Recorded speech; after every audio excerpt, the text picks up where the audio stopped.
Hello, everyone, and welcome to day one of the Virtual Island Summit.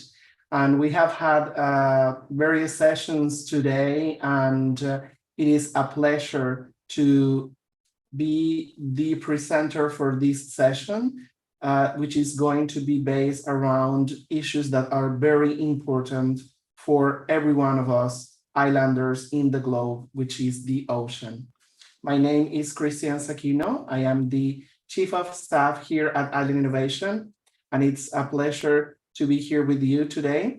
I am based on Margarita Island off the coast of Venezuela in the Caribbean. So it is nice to see people from different regions of the world represented on the Virtual Island Summit. Island Innovation, if you don't know already, and I believe that you should because most of you have followed us throughout the years, but if you're new to Island Innovation, we are a global network and a creative agency, and we build bridges between the world's islands. And we are focused on islands because it speaks to our core of what we believe in. Islands, as you may know, are the ones that suffer the most of the devastation of climate change in the globe. And even though we are not the producers of pollution, those would be larger countries, we are the ones that are affected the most. So we strive to have a platform here where we can discuss these important issues. You can also visit our website, islandinnovation.co, to learn more about our network and our services. I am very happy to be presenting this session, which is called Opportunities in Science for Islanders. Before we begin, let me run over certain important details of this session. As you will have seen now, we have a very active chat with people introducing yourselves from different regions of the globe. But we also have a Q&A box where you will be able to ask questions to our distinguished panelists today, and those will be addressed on the Q&A section. So if you have any questions in any point of the session, you can go to the Q&A box and add your questions there. We will make sure that they are addressed.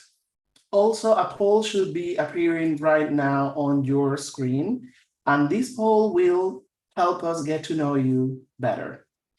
The first question of the poll is, what region are you connecting from? The second question is, what sector do you belong to? And the third one is, what industry do you belong to? We will leave the poll open for a few minutes so you can participate and let us know. And I would also like to thank you, everyone that has been joining us from different regions of the globe. I know that time zones are a thing to be considered, so it's great to see people that are connecting from the Pacific, from Africa, from the Caribbean, South and Central America, Indian Ocean, and other regions of the globe. And as I'm seeing here on the results that are popping up, I know that the Pacific is going to be strong for this session, and we are very glad to have you here. We have seen an enormous growth on our Pacific audience throughout the years, so we are thankful for that.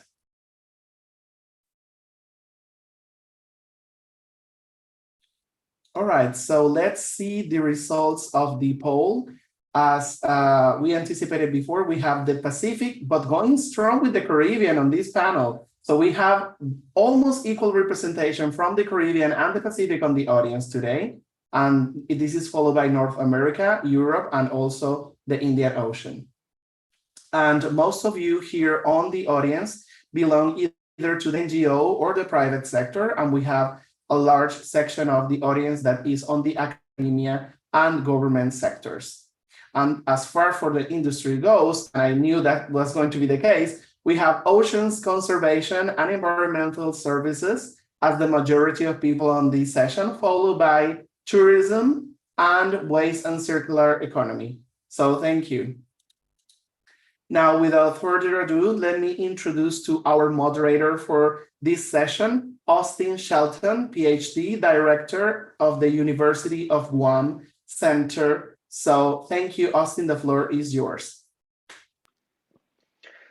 Thank you very much, Christian. Hafa everybody, and welcome to the Virtual Islands Summit 2022 to this very important panel entitled Opportunities in Ocean Science for Island People. It's really a pleasure to be here with you and to be serving as moderator for this panel. I am a marine and environmental scientist who works on watersheds and coral reefs and all things sustainability at the University of Guam Center for Island Sustainability and Sea Grant Programs.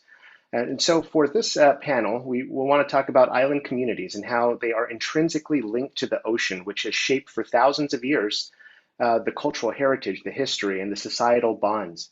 As the custodians of our lands, islanders should have a say in managing the environment that we are part of. We are actually very biodiverse regions in the world. Islands are places where we can be with nature. For example, coral reefs are present in many of our tropical islands.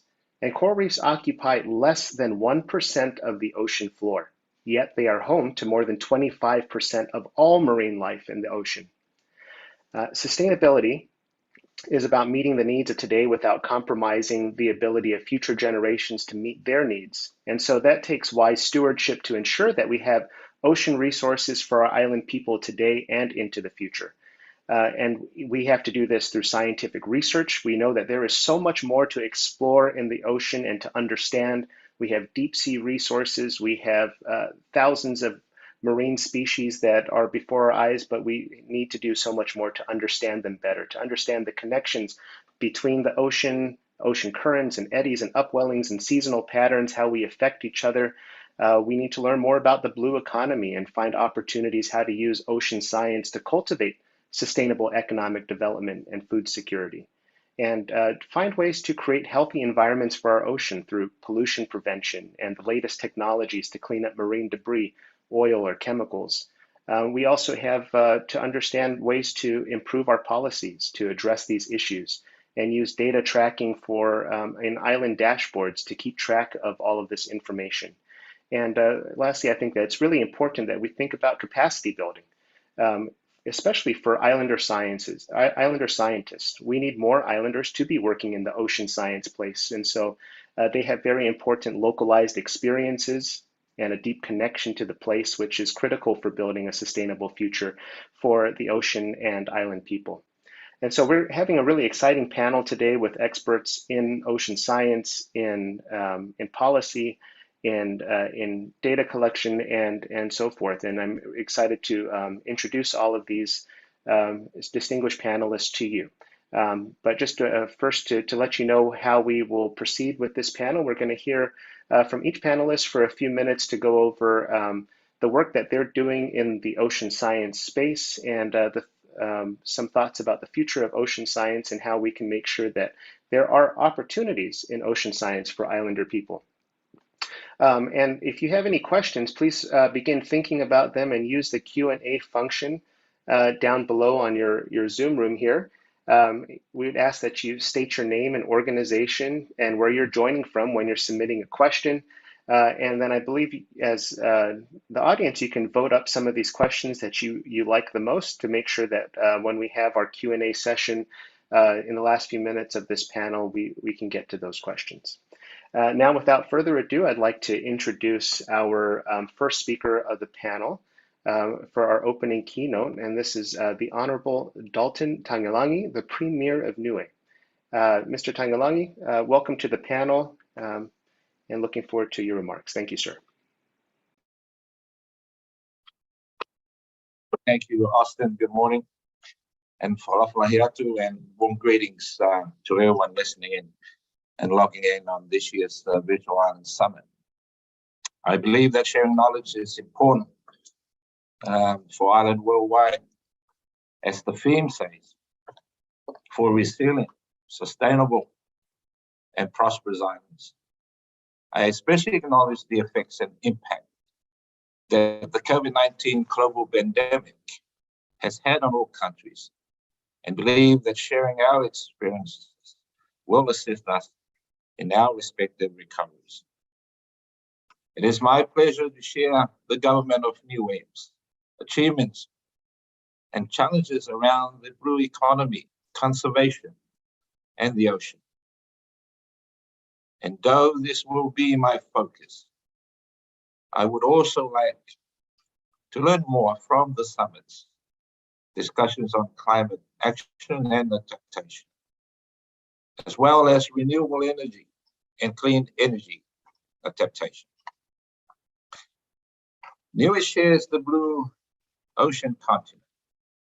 The ocean is a vital heirloom that connects us to our ancestors and a precious legacy we wish to hand to our future generations. It has multiple dimensions of value to all humanity and the Earth's stability. The islands in the Pacific are collectively the leaders of the largest continent on Earth, the blue Pacific continent, the largest ocean on the planet, which contributes over half the world's fish stocks, oxygen we breathe, and invaluable ecosystem services. The impacts of climate change are there further worsened by natural disasters. Early warning systems in place, strengthening evacuation centers, preparing village communities in their disaster plans are some of the relevant activities is being weather ready and climate smart. The Pacific Ocean is buffering the impact of global warming, sea level rises, and pollution for the entire world. This is an incredible shared asset and collective exclusive economic service and decision making on its use, management, and protection have global as well as regional and national implications. Our voices are important, as are our decisions. I strongly believe in the importance of strengthening ocean leadership and coordination in the Pacific Island region. The Pacific Ocean is the largest in the world. We lived in the heart of the Pacific, overlooking the blue ocean, which has and continues to sustain our people and islands for generations. Over the past few years, Niue has been working diligently to ensure that we finalize our maritime boundaries with surrounding islands so that Niue can better manage, monitor, and protect our areas within our jurisdiction.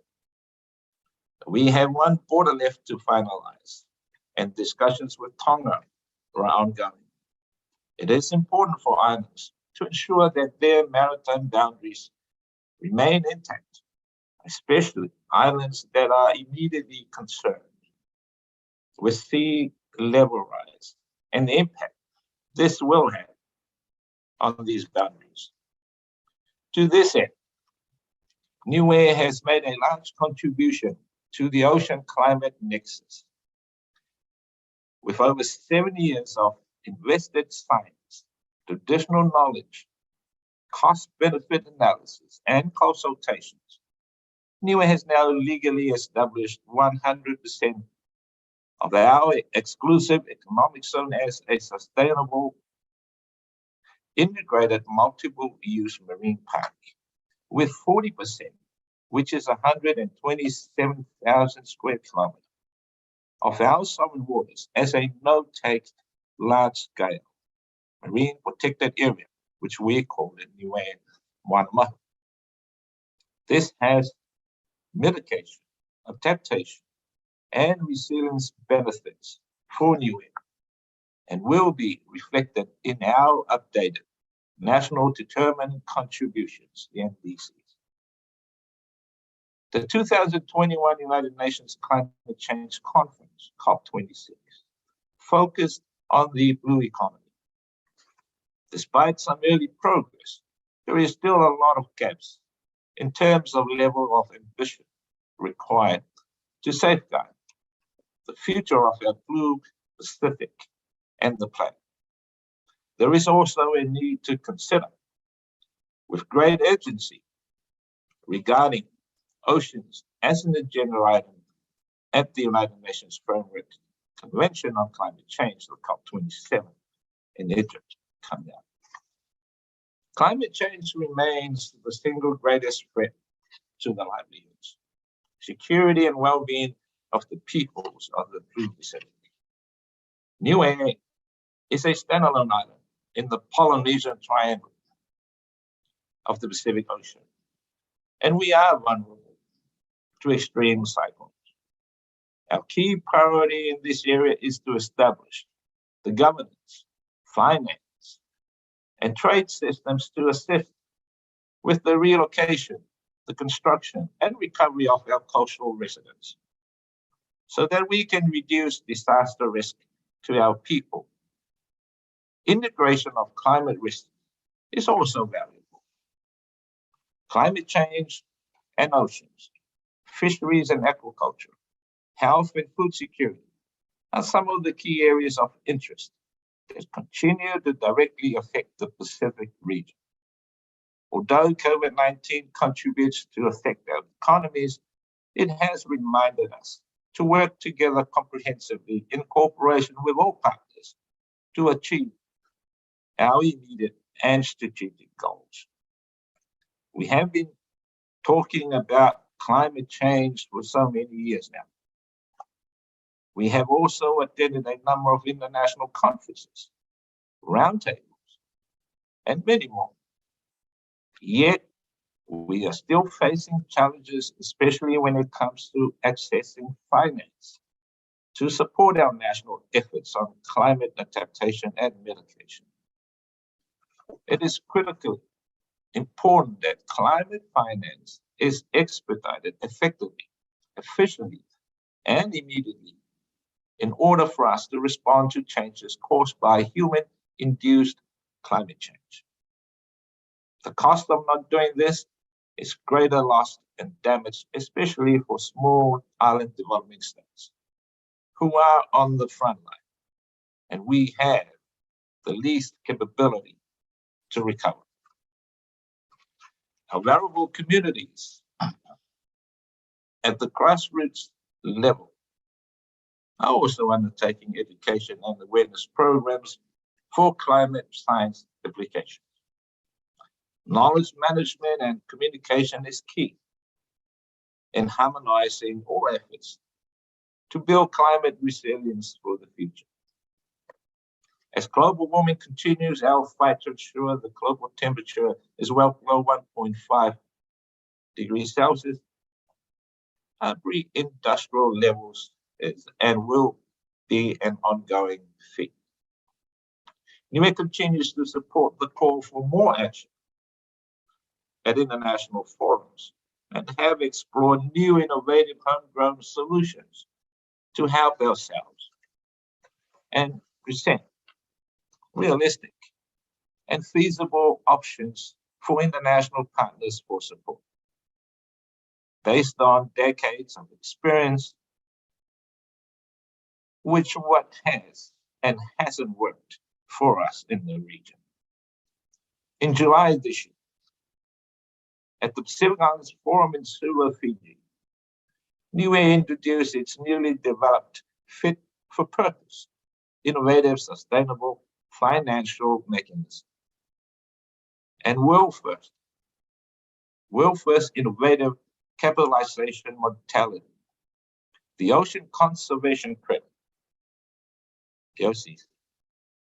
The OCC, a new and more equitable mechanism to monetize elements of some of the costs and benefits arising in protected ocean space to help fund Niue's broader adaptation, resilience, and sustainable blue economy. All of this is underpinned by Niue's credibility as a global leader in ocean conservation and sustainable use of its large ocean space, a size of 1,200 times its landmass. This unique homegrown solution will enable Niue to harness and harmonize financing required to build its capability for lasting sustainability The idea is based on appreciating the holistic value of protected ocean space and monetizing elements on this to create a circular economy of lasting protection and incrementally capability development. This transformational approach to cost and value sharing is critical to ensure long-term, robust ocean conservation can be supported. And rather than disproportionately burdening small island development states, actually underpinning small island development states' ability to build resilient to climate impact and achieve their sustainable development goals. Niue welcomes the increased financing by our key donor members and partners, and sincerely hope that we can access these to support our initiative, which we believe to be a game-changing approach for Niue and likely other island countries. Our ocean conservation credits are developed on a number of primary indicator metrics that will help us with the monitoring, reporting, and verification process.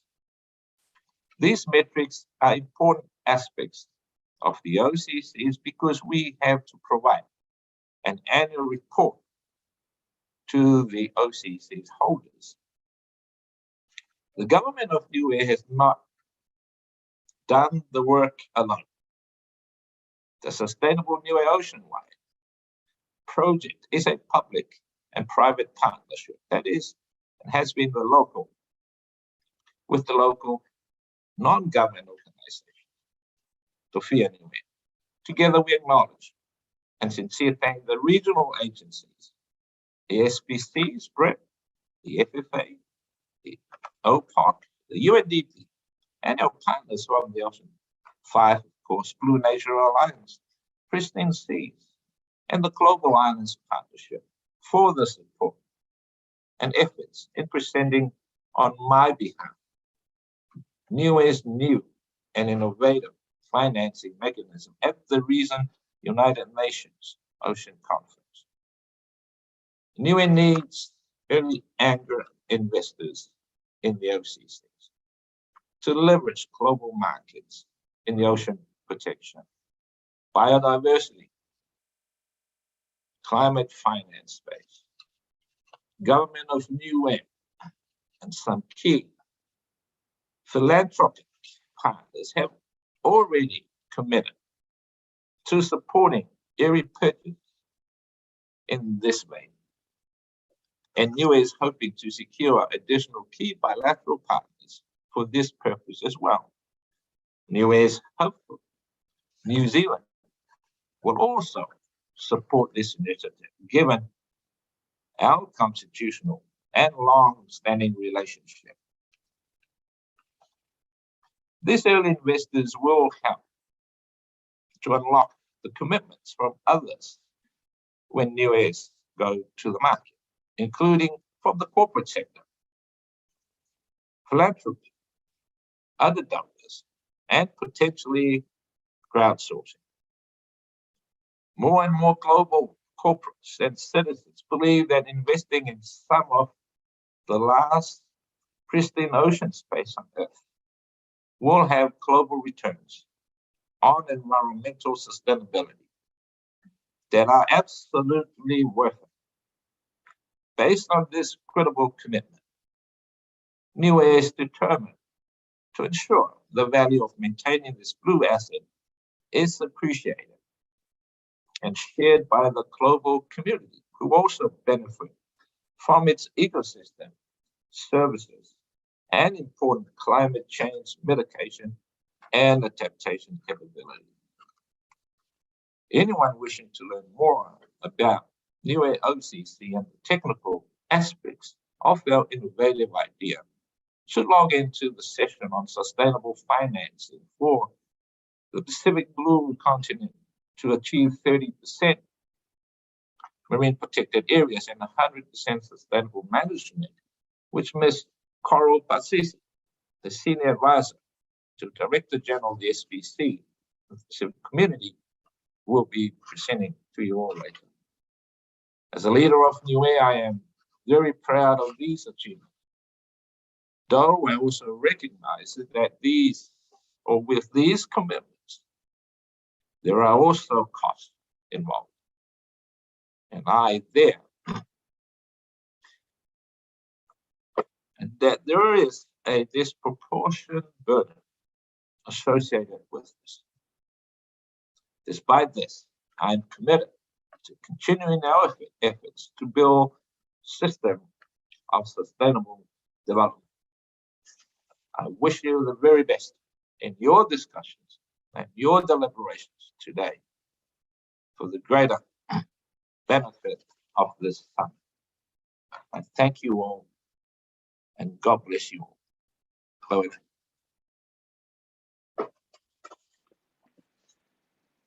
Premier Tangailangi, thank you so much for your very inspiring remarks today and sharing about the many innovations that you have in your country of Niue.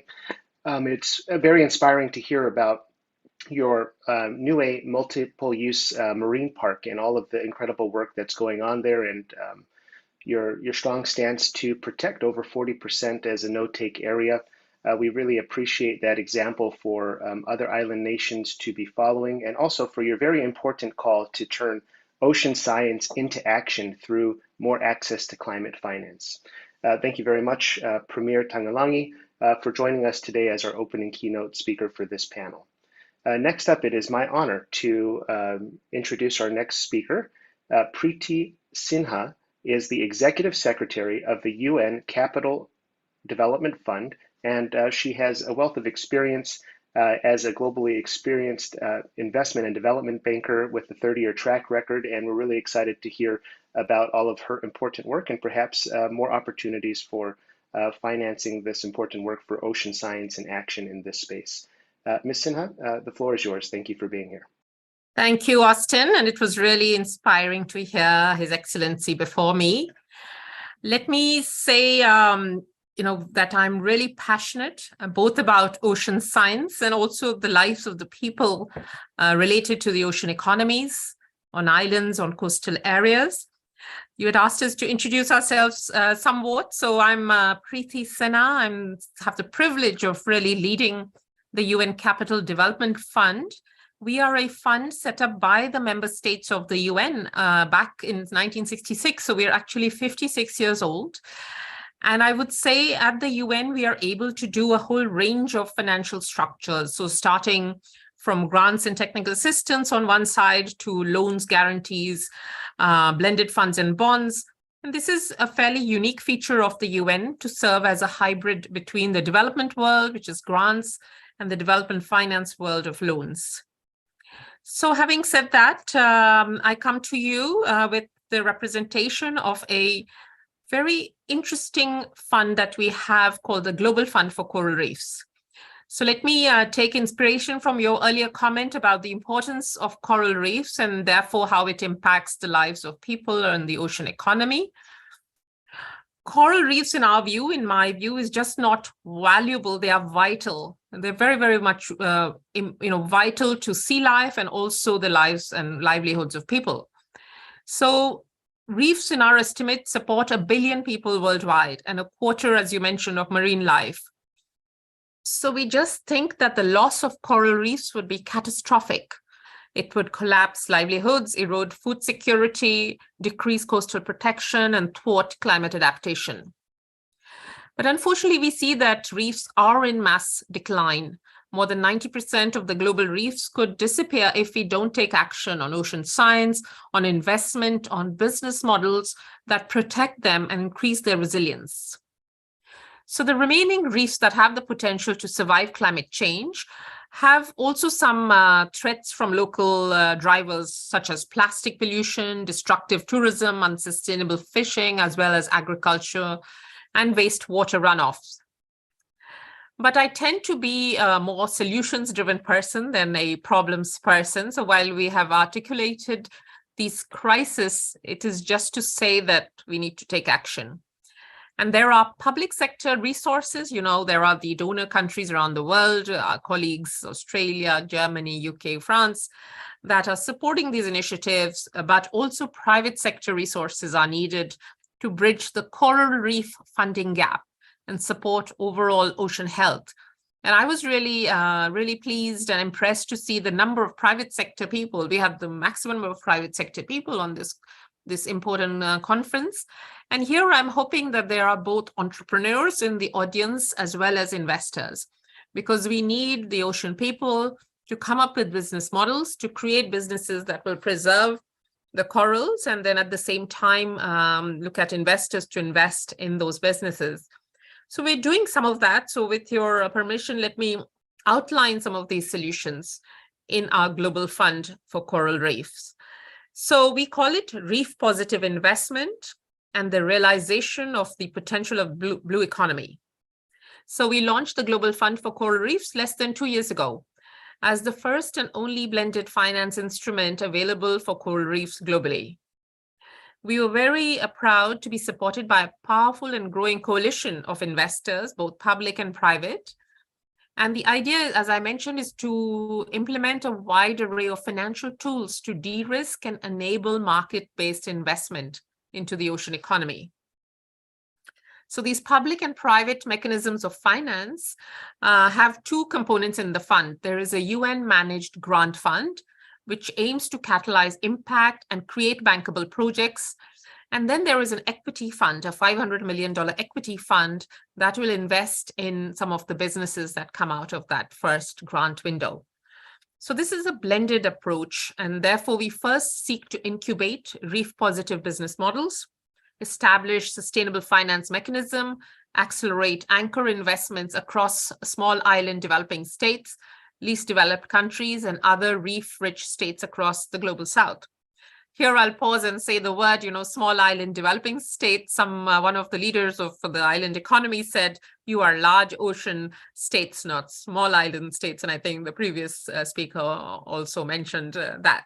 So you are actually a large economy if you consider your impact in the ocean space around you. So the Global Fund for Coral Reef, GFCR, as we like to fondly call it, works towards scientists have identified that the greatest resilience needed will be towards the climate change impacts. We want to recognize the biological value of the reefs, and a lot of emerging markets, again, the island states, etc., to create reef-positive businesses. So that also contributes to livelihood. So we are working on about 25 countries by this year and into next year. We've already implemented in about 15 countries. We support businesses that are sustainable fisheries, mariculture, sustainably financed MPAs in almost every target country. Businesses such as sewage and wastewater treatment so that they don't leach into the ocean and destroy the reef. Plastic recycling facilities because they clog up the reefs. Organic fertilizer companies, we want to convert the chemical fertilizers into organics, otherwise we find that the chemicals leach into the ocean and again destroy reefs. And of course ecotourism enterprises as a key enabler. So the fund is helping also develop these nascent sectors, support new business models, and hoping that they achieve profitability, piloting innovative restoration techniques and financial instruments, such as coral reef insurance and payments for ecosystem services. So all of that can be scaled up into a true blue economy, ocean economy sector that really deserves to have this kind of funding. So these pipelines that we are working on are developed and de-risked at the program level through our traditional grants, as well as an innovative Blue Bridge fund that we have created. So the grant window has created a special Blue Bridge that offers concessional loans, technical assistance, and guarantees, further de-risking the investments. And then at the fund level, the equity fund, we're very pleased that the Green Climate Fund came in with $125 million into the $500 million to create a first loss, about approximately 20% first loss. So that means the remaining $375 million in private capital would be de-risked to the extent of protection against first 20% losses. And we obviously hope that there will not be more losses than that. So it's an extremely safe, de-risk financial vehicle for anyone listening in. And I can't imagine a more beautiful thing to invest in than the reef economy. So we wanted to acknowledge some of those investors who have stepped forward, including philanthropies, member states, UN agencies, private sector investors. So we have Germany, UK, France, Canada. Those are some of the big donors on this fund. The Paul G. Allen Family Foundation, the Green Climate Fund, the Prince Albert II of Monaco Fund, or Foundation, sorry, Bloomberg Philanthropies, Builders Vision, which is the Walton Family Foundation, and the Pegasus Capital Advisors. Pegasus is the fund manager on the equity fund. The International Coral Reefs Initiatives, all of these are friends. We saw all of them in Lisbon. The United Nations Development Program, UNDP, and the United Nations Environment Program, UNEP. And of course, ourselves, the UN CDF, the Capital Development Fund. So we are taking the SDG 14, Life Below Water, really seriously. We see that the private sector investment in ocean health is not only possible, it must be the greatest ally in fostering a marine ecosystem recovery. So with those words, I wanted to submit my, my words to you, and really looking forward to any discussion that precedes this. Thank you. Thank you very much, Ms. Sinha, for your remarks today. It was very interesting to learn about the Global Fund for Coral Reefs and the Reef Positive Investment Program. I think you said it best when you started your remarks, that coral reefs are not just valuable, they are vital. And we hope that that becomes a take-home message for all of our listeners today on our panel. So thank you very much. I hope that there are a lot of questions. I think it's really interesting about how climate finance and coral reef finance works and how we can achieve these goals together and involve the private sector in creating a sustainable future. So for our audience out there, please don't forget to use the Q&A function below.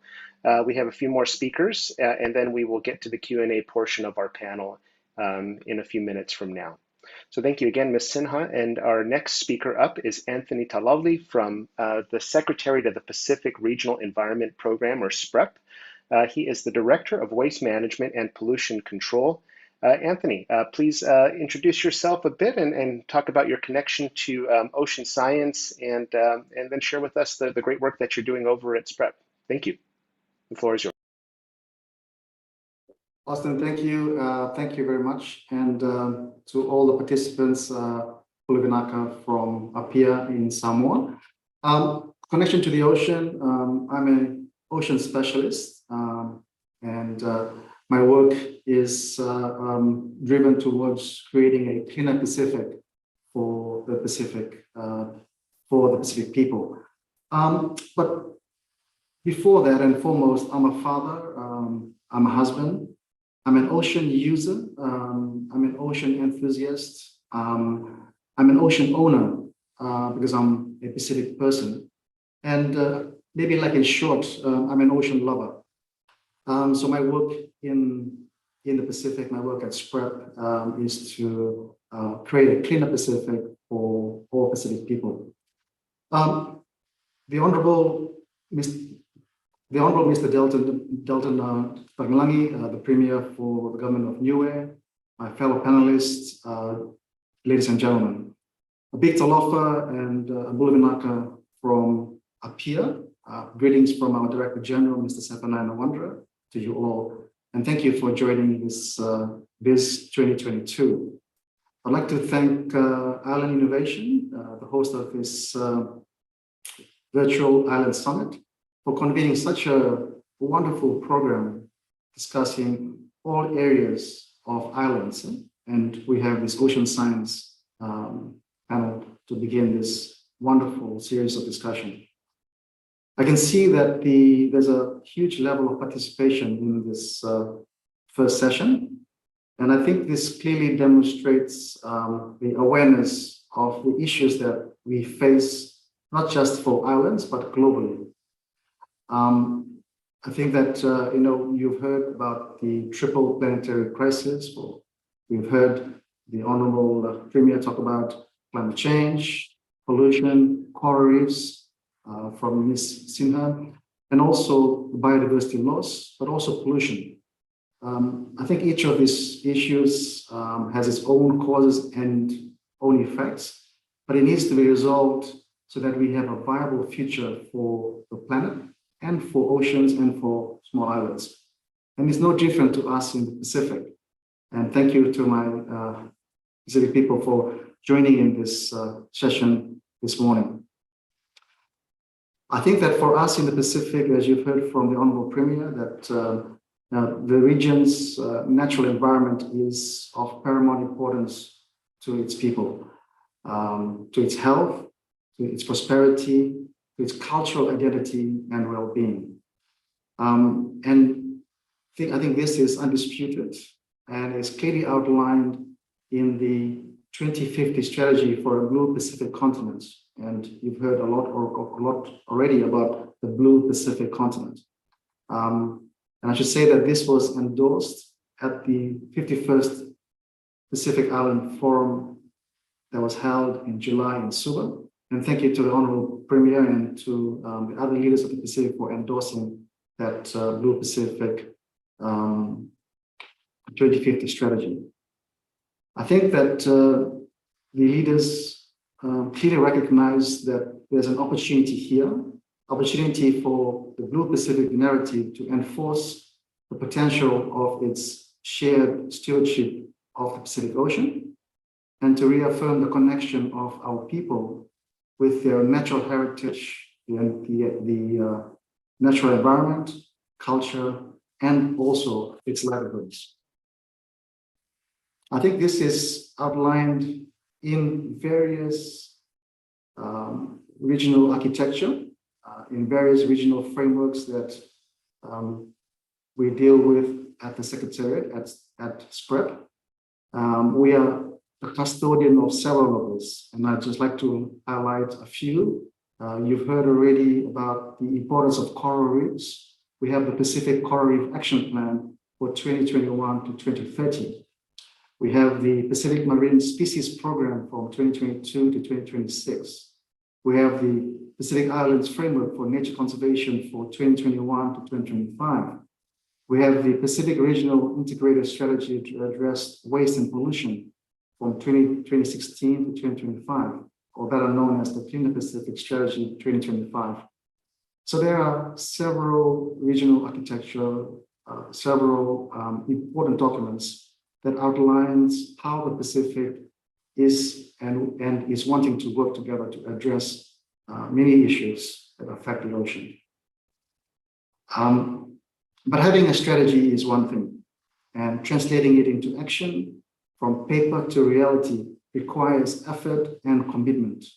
And I think that's where webinars like this, where we look at the collective effort of governments, of institutions, of citizens working together is so important. And we need to start now. We need to start from the very start. That it is important that we start now to address these issues together through the regional architecture and to the national strategies, community action plans, so every citizen can link to those regional and global frameworks, global goals.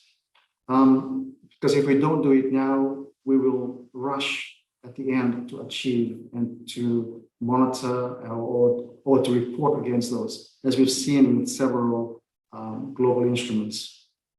I just wanted to highlight briefly an example of this. And one example that is playing out at the global level that is being driven by the community level and through citizens and through citizen science is the International Negotiating Committee towards a global legally binding agreement to address plastic pollution.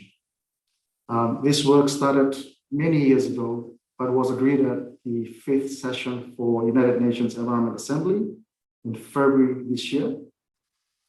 The first negotiations session for that will happen at the end of November in Uruguay and will conclude in December 2024. I think this provides the opportunity for discussions to happen to protect our islands and our oceans. And those actions, as we have seen Pacific take leadership on, we've seen several of Pacific members take initiatives to implement user pay principles, sustainable financing. We've seen Pacific nations implement precautionary approaches by putting in bans against single-use plastic products such as single-use plastic bags, straws, polystyrene, and so on. So there's lots of leadership coming out of the Pacific towards addressing global issues that affect our oceans and our islands. I think this is a really good example of something that we can do around action, around addressing waste and pollution issues, but addressing issues that affect the ocean, the coral, the other marine species, and ultimately to protect our environment and our culture and our heritage. So with those few words, I look forward to the questions, and thank you very much. Thank you very much, Anthony, for your remarks and sharing what the Secretary of the Pacific Regional Environment Program is doing in the realms of ocean science and also action. It's great to hear about all of the action plans for Pacific coral reefs, marine species, for nature conservation, waste and pollution, and in particular, the last example you shared about taking action on plastic pollution. I know in Guam, we've been taking some action as well. We've banned plastic bags, and we started a circular economy makerspace to recycle and upcycle some of these ocean pollutant products. So we appreciate SPREP and your leadership in that area. And we are excited to hear from our next speaker. Ms. Gemma Nelson is the Pacific Small Island Developing States Advisor on the Oceans based in the Samoa Mission in New York. Gemma, welcome to the panel. Could you please share a little bit about your connections to ocean science and what it means to you, and then share about your work as the advisor on oceans. Thank you. Thank you so much, Austin, for this. Thank you so much, Austin, and also thank you to the speakers who've gone before me. Excellency Tangalangi, it was really, really amazing to hear about all the work that NUA is doing on the Oceans Credit Program. And Anthony, of course, big fan of your work on plastics. It's a huge job, but you know, I'm sure that the region really, really appreciates all the work that you're putting in. And of course, thank you to all of the speakers who went before me. I have to say, I'm not a scientist. I am not a policymaker. I'm not even an advisor. I am a lawyer. I'm a litigator. I'm a legal expert. How I feel like I should intervene in this space is not to talk about the opportunities for science, but the opportunities for people, the opportunities for individuals, the opportunities for people who look like me, who come from where I come from, to get here. And I know that that's not quite on brief, and I'm sorry to James and team for that, but I feel like hearing of the human experience also allows us to know better how we go forward. There's so many things that are going on in the ocean space right now, but I feel like the Pacific is severely underrepresented in a lot of these conversations. And part of the value of a panel like this and of a platform like this, I think, is just bringing awareness to how you can get here. So having said that, I think I should mention in multilateral space right now, the current state of affairs, the Pacific is becoming very, I would say, sought after. The geopolitics in the region, climate change, disaster risk reduction, so many natural disasters that are happening right now. You can see that the Pacific is becoming a hotspot for activity, not just in the region itself, but here at the UN in a lot of international fora. What I think is important to say is that even Anthony mentioned, you know, the work that they've been doing on plastics, it started decades ago. And now this wave of activism from the Pacific is finally reaching these very big fora, and the wave is cresting. And I think what the cresting wave needs is practitioners. So it needs Pacific practitioners to connect what we're doing, what the UN is doing, what International Forum is doing, to what we're doing on the ground. I think it's also important to say that practitioners from the Pacific, they probably look different from practitioners who, they probably look different from consultants, from TAs that we normally find in these spaces. there's a range of reasons why, like economic, financial, social, cultural contexts that prevent Pacific Islanders from really taking up space in these areas. And I think that those are things that really need to be looked at. And they, having said that, I think it's important to talk about the types of training that's available, the pathways to get Pacific Islanders from home to here, and the opportunities that they can really take advantage of. Part of doing that, I think, is really acknowledging that we need to rethink the system that climate activists and others work in. And I think it's important as well. Like there's a lot of things that the youth are doing. There was the Youth for Climate Assembly that happened in parallel to the GA last week. And I have to say that I don't think any of those youth representatives made it to the GA, to the UN General Assembly. For those of you who don't know, the high level week or the leaders week happened last week. And there was lots of things that were going on alongside them that I don't think that there was any real connection between the two. I think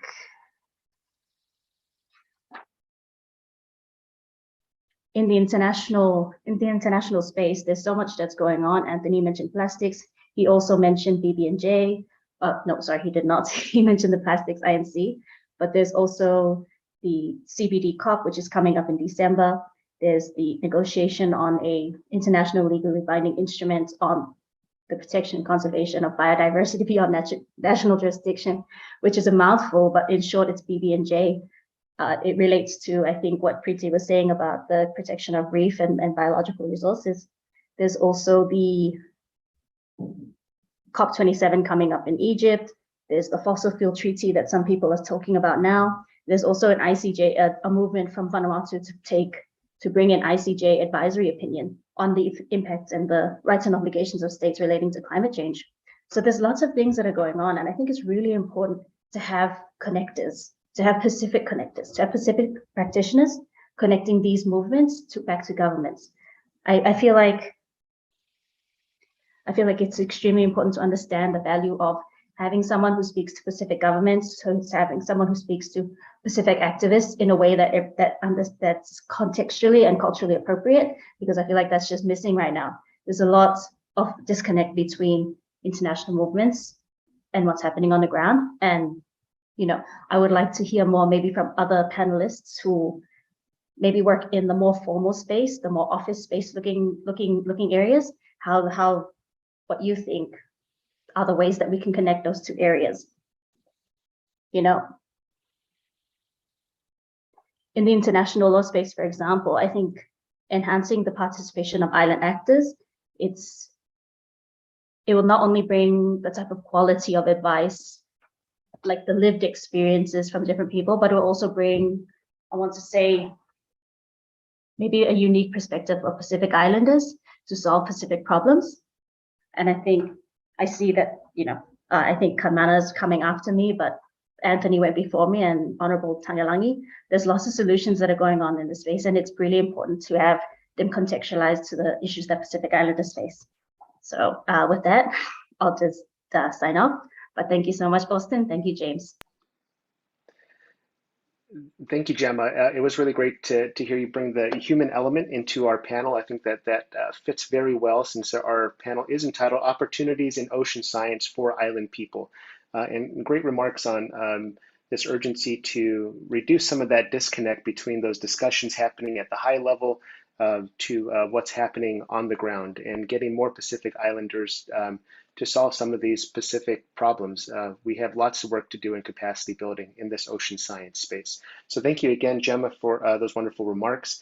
Next up, we have Kaimana Bingham from the Hawaii Local 2030 Hub, the Data and Innovation Director, somebody I get to work very closely with in the Local 2030 Islands Network. Kaimana, welcome. Please share a little bit about your connection to ocean science and the work you're doing and all the great things that are happening throughout the Local 2030 Islands Network.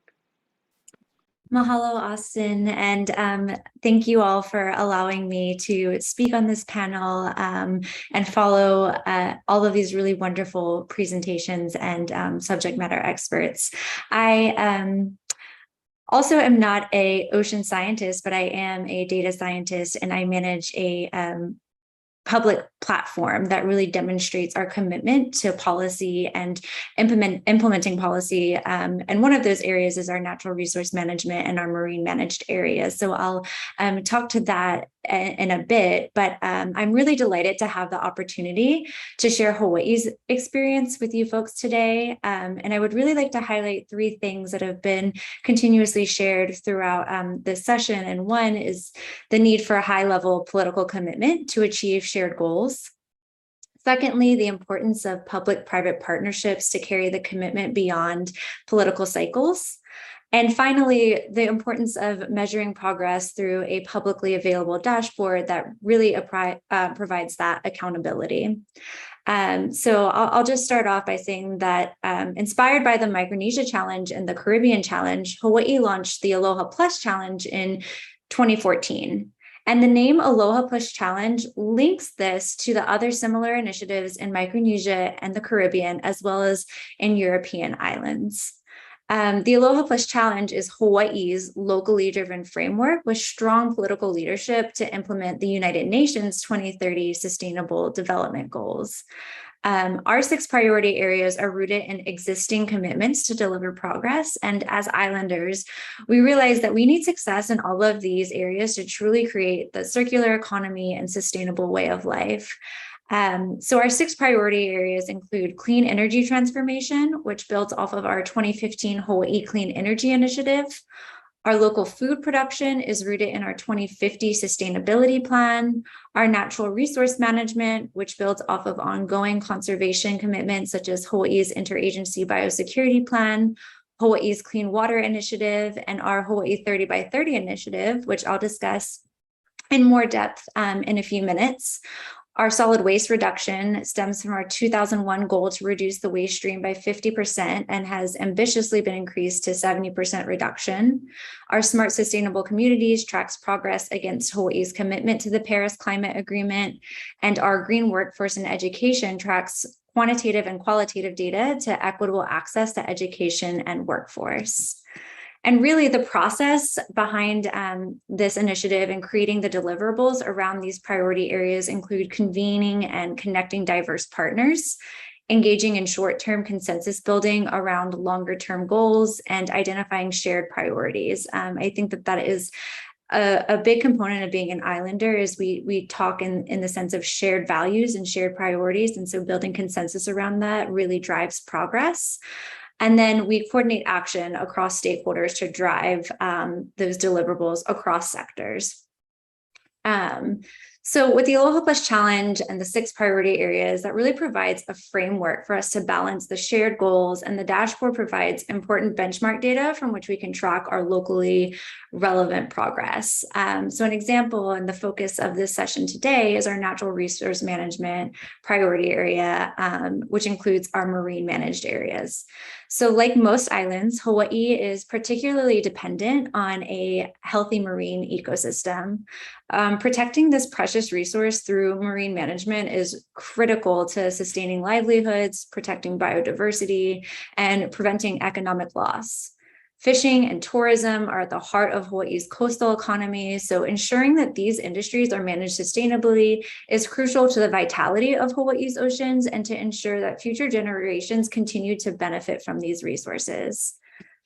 And the effective management of Hawaii's marine managed areas includes a suite of adaptive management approaches balancing sustainable use, restoration, conservation measures such as community-based management, time and area closures for fisheries replenishment, reasonable laws to encourage sustainable fishing practices, and effective enforcement combined with monitoring to assess effectiveness. Approximately 3.4% of oceans are protected globally. As of July 2022, 6.17% of Hawaii's nearshore waters are designated as marine managed areas. And according to the International Union for Conservation of Nature's World Parks Congress report from 2014, scientists recommend obviously at least 30% of the world's oceans be designated as marine parks. So in response to that, our Governor Ige announced at the 2016 IUCN Legacy Commitment that the state level effectively manage 30% of Hawaii's nearshore waters by 2030. So this is our own 30 by 30 initiative from the shoreline to depth of 50 meters. As I mentioned, our statewide percentage of nearshore water being managed effectively at 6.17% out of 30% needs improvement. But having that visibility into that publicly and in regards to our mayors and our governors, we can really take that percentage and drive action. Further, because we are a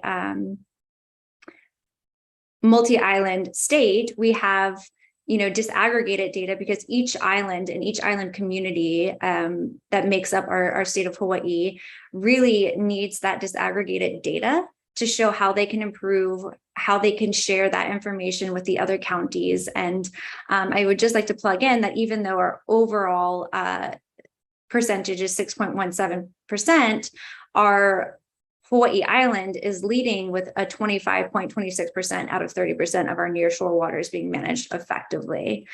And I've heard this being discussed throughout the panel. And, now as we're thinking of what is consistent in part of our marine managed areas. And one of those things that we've been working with our subject matter experts in our community is tracking coral reef health, because we can be protecting our nearshore waters, but it's really what are we protecting within those nearshore waters, whether they be sanctuaries or coral reef health. So recently, as of this quarter, we have been doing a deep dive on indicators for coral bleaching with potential metrics of sea surface temperatures above bleaching threshold. We've been partnering with NOAA's Coral Reef Watch to really develop the mapping exercise to demonstrate that, and having some external validators to share with the community what that might look like. And adding that to our dashboard would really be beneficial to see if we can calculate those days and create some type of baseline that isn't currently on our platform.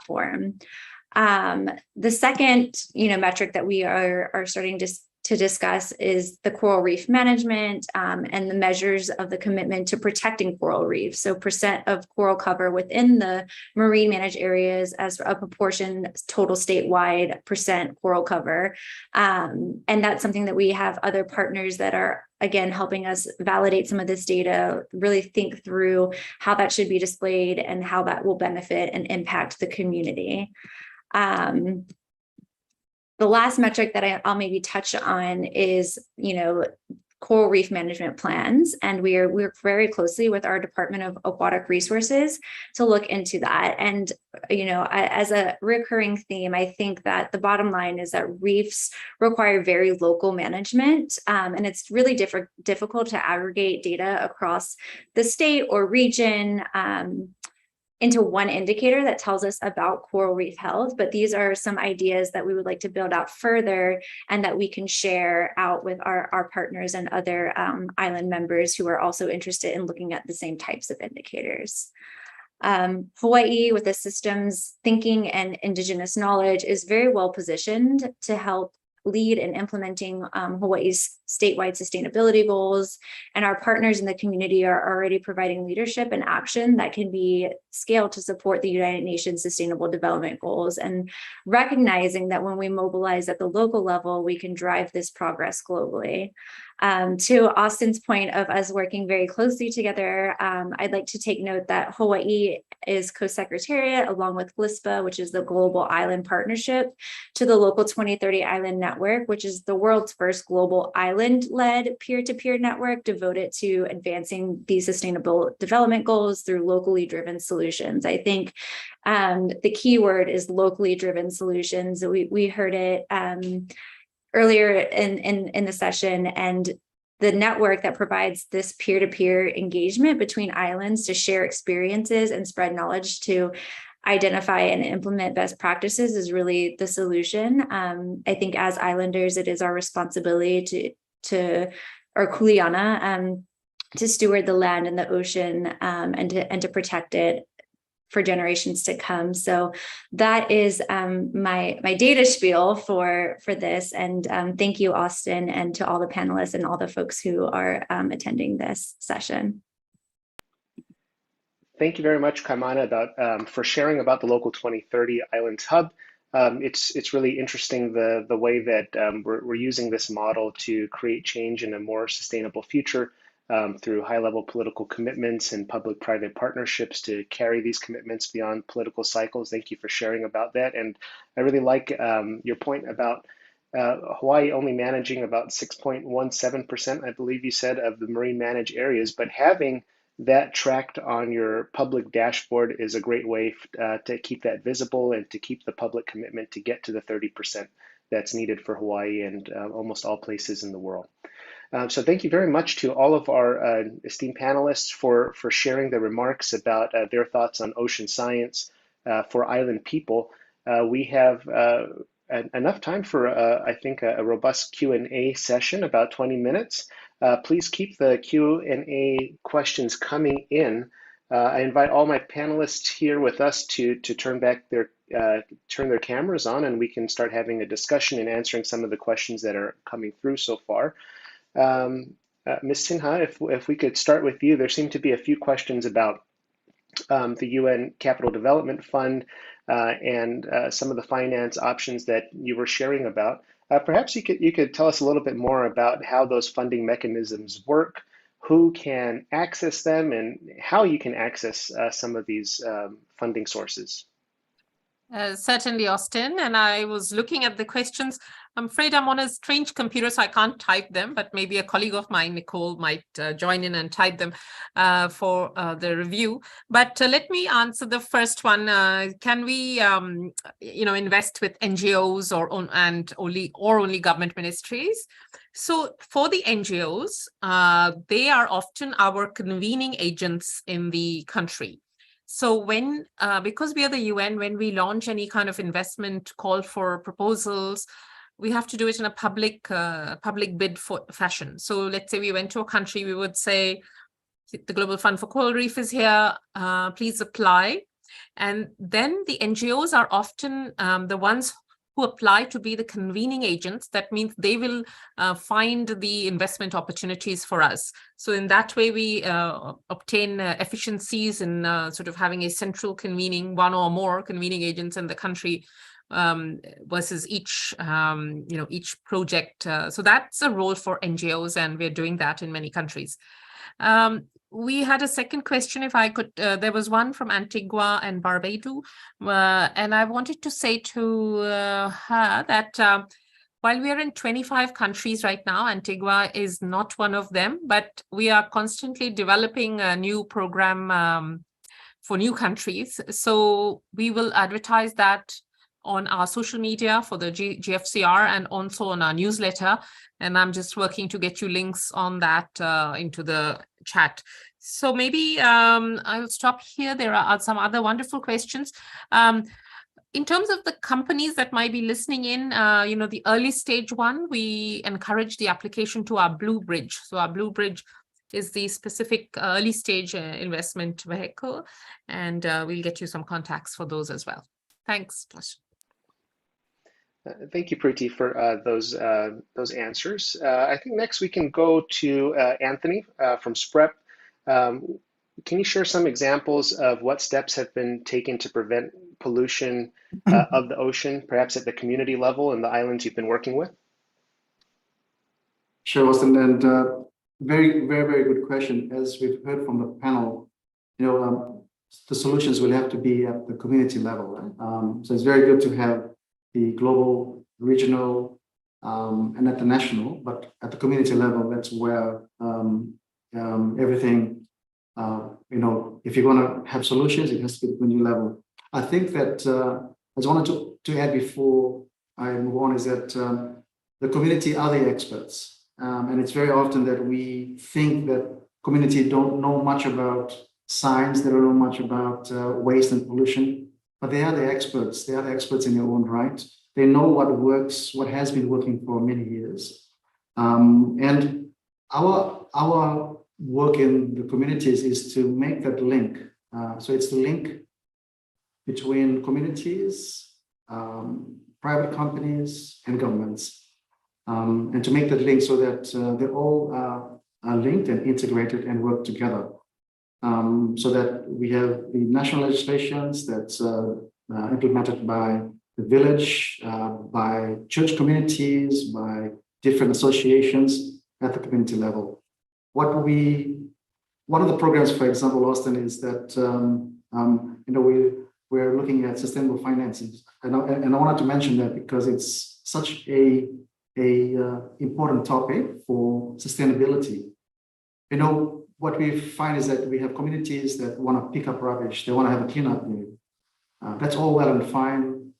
We feel good about it, but it doesn't continue. So there's no sustainability.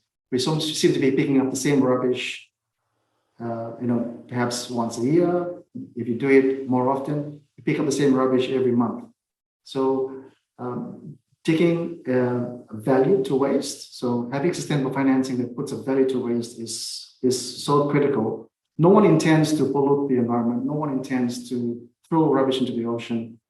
But having that value is so important that it changes behavior. And behavior change is so important to having sustainability. But to help that behavior change is putting self-sustainable value towards waste. The changing the word waste to a resource. For example, as you've seen in many of the countries, say for example, let's take Marshall Islands. They've got a container deposit legislation, and you won't be able to find a single bottle or PET bottle lying around. In Samoa, there's, for example, glass bottles that have been collected. We don't have those kind of products where there's value being thrown, or we find it as waste because there's a value to waste. And the behavior is there that, communities are the experts. They need to take that expertise and use it and take the responsibility so that, they can have a clean environment on their own and not rely on outside assistance to provide them those external solutions, because the solutions are local. And what we're doing now is just to make that link between the different types of bodies, putting some value to the waste and having that behavior change. And all our projects and the work in the countries are modeled around that simple concept. Thank you.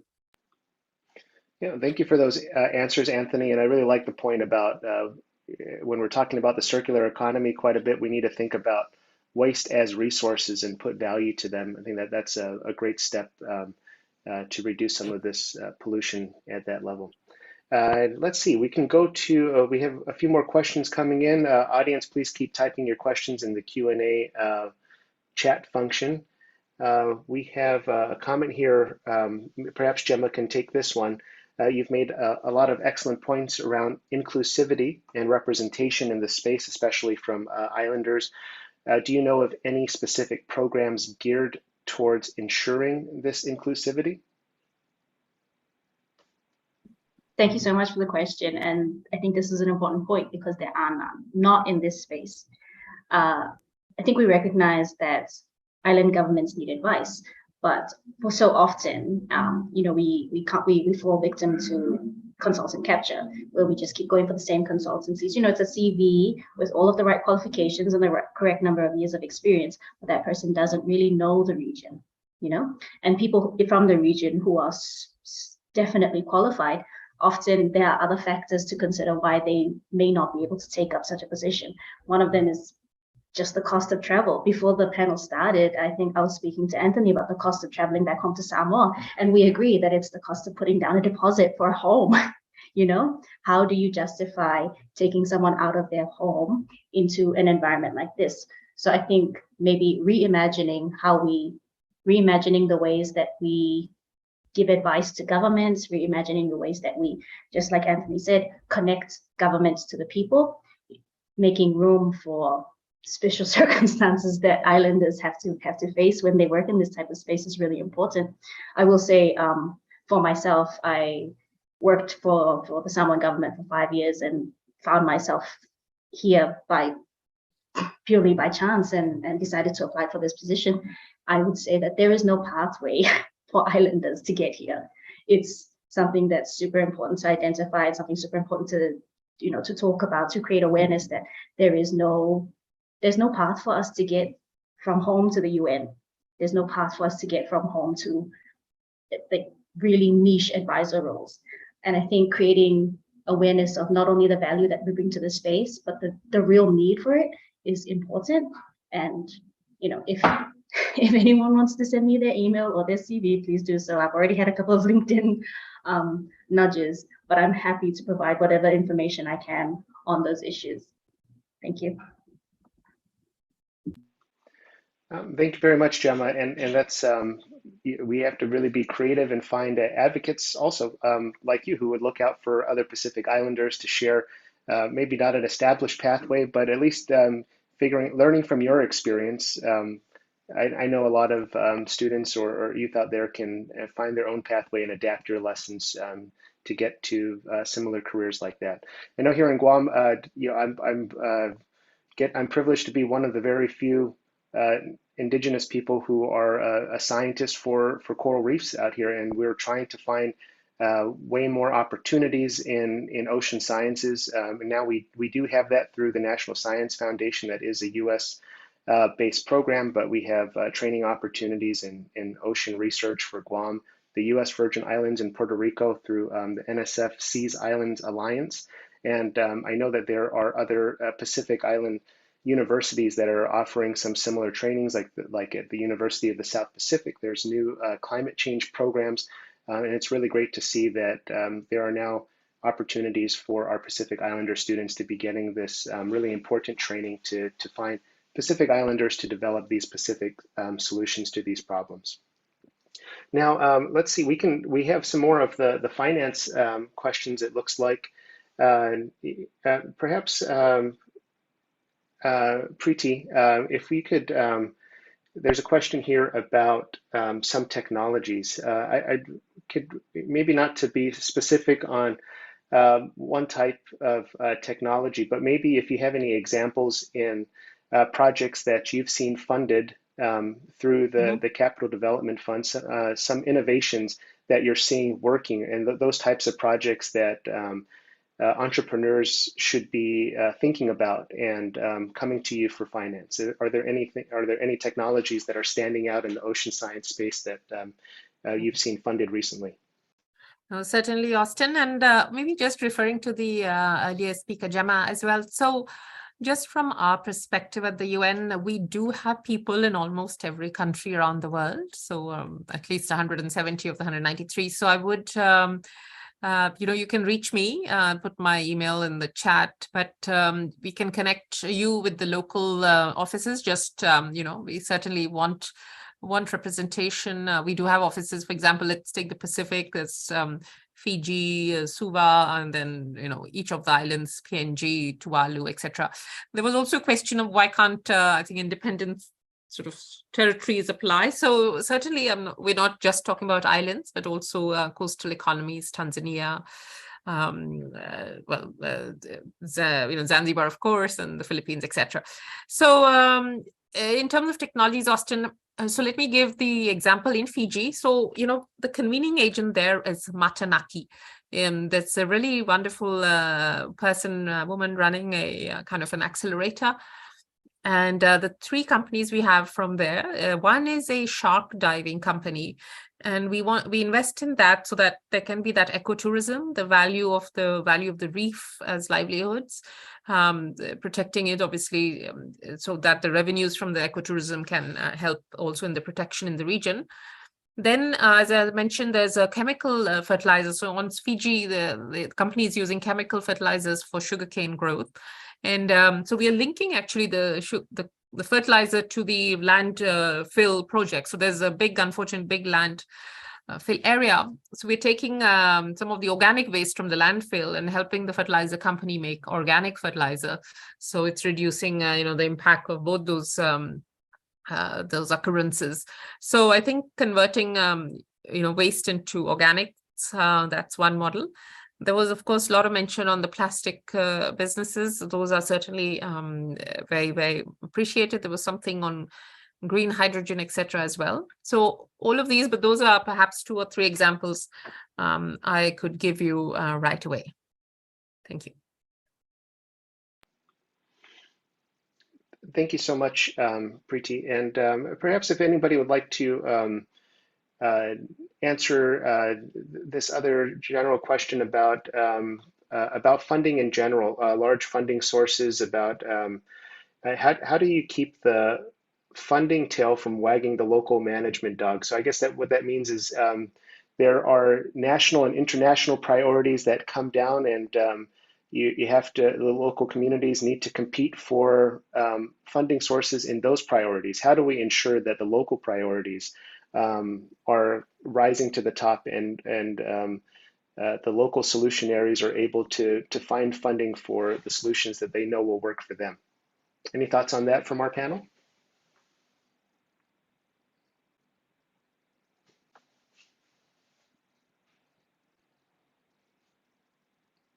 Maybe Austin, Anthony? if I could, yeah, maybe I could go first. I think that that's a really good question, and we see that quite a bit, not only to communities but also to the regional organizations, where there's, as you said, funding comes with its own set of priorities, and to address a specific need. I think that for the region, and for communities and for countries, we've got to be quite independent in terms of having our own strategy and having our own national policies, having our own regional strategies, and measuring the theory of change. So, being able to model the theory of change through a 5-year, 10-year cycle, to be able to say, well, thank you very much for your money that would go into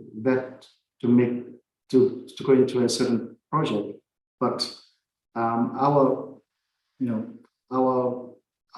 future is in this path, and we want this change to happen.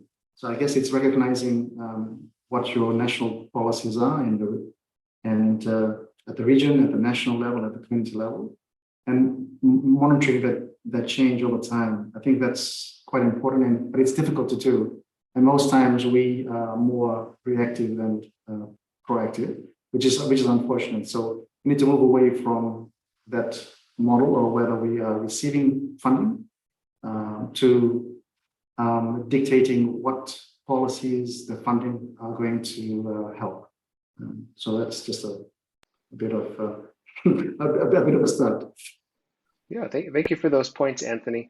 Kaimana, the interesting thing that I learned about the Local 2030 Islands Network when we first joined from Guam was that to get involved in the United Nations Sustainable Development Goals, in the Local 2030 Network, we're trying to implement them in locally and culturally relevant ways. It wasn't about the United Nations telling us to take a top-down approach to implement their SDGs, right? We had to find ways to have those goals make sense to our local priorities. Could you speak to some examples, perhaps, of solutions throughout the network that are achieving that? Yeah, thanks, Austin. I know in Hawaii, specifically to that point, it was actually in parallel, and actually prior to the SDGs launching, that Hawaii determined, sustainability and these priority areas aren't anything new. It's been in practice essentially for generations. So I think that we were very lucky in the sense that we already had our local approach that adopted that global approach into it. And when we work with other islands, we're seeing that is the case, such as in Guam and in Palau, FSM and RMI, through their national determined commitments, their strategic plans, the pillars are all almost like can be captured. All the SDGs can already be captured in that existing framework. So I think Islanders' approach to their own priorities, knowing what areas to focus on, is already kind of built into the structures of how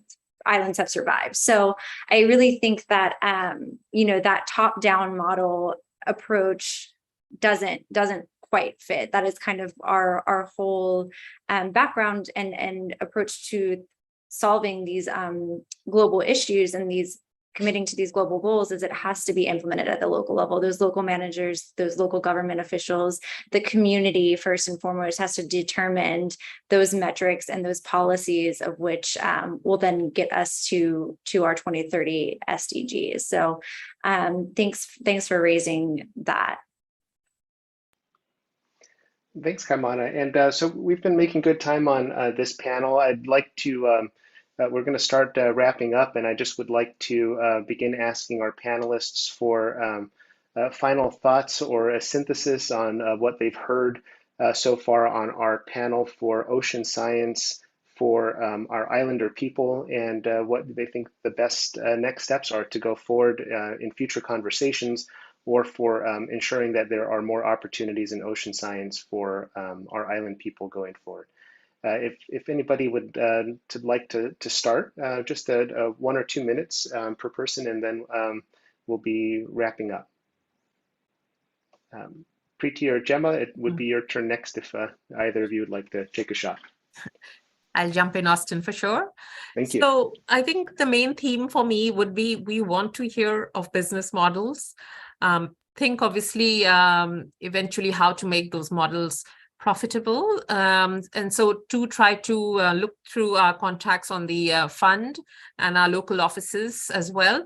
And profitable only in the sense we would also want to move in some ways the capital markets to value the development outcomes of biodiversity, nature, ocean preservation. So we are working quite hard to attach values about conservation and preservation and make that something that's priced in the capital markets. But more to come on that. But for the moment, we are looking for these business opportunities that we can help scale and grow into conservation businesses. Thanks. Thank you, Preeti. Gemma? Thank you, Austin. I think maybe just to wrap up, island actors are super important in this space, and it's important to share stories. It's important to, imagine yourself in this space, and to get there. I think maybe what's most needed is strategic placement. We can't have 500 islanders at the UN because then there would be no one at home. The capacity and resource constraints are very real. So perhaps maybe having a conversation with people in this room, people in your own governments about strategically placing island advisors where they're needed most. Thank you. Thank you, Gemma. Yeah, we can't put all the islanders there in New York, or we wouldn't have anybody to do the hard work on the ground. Thank you for that. Anthony.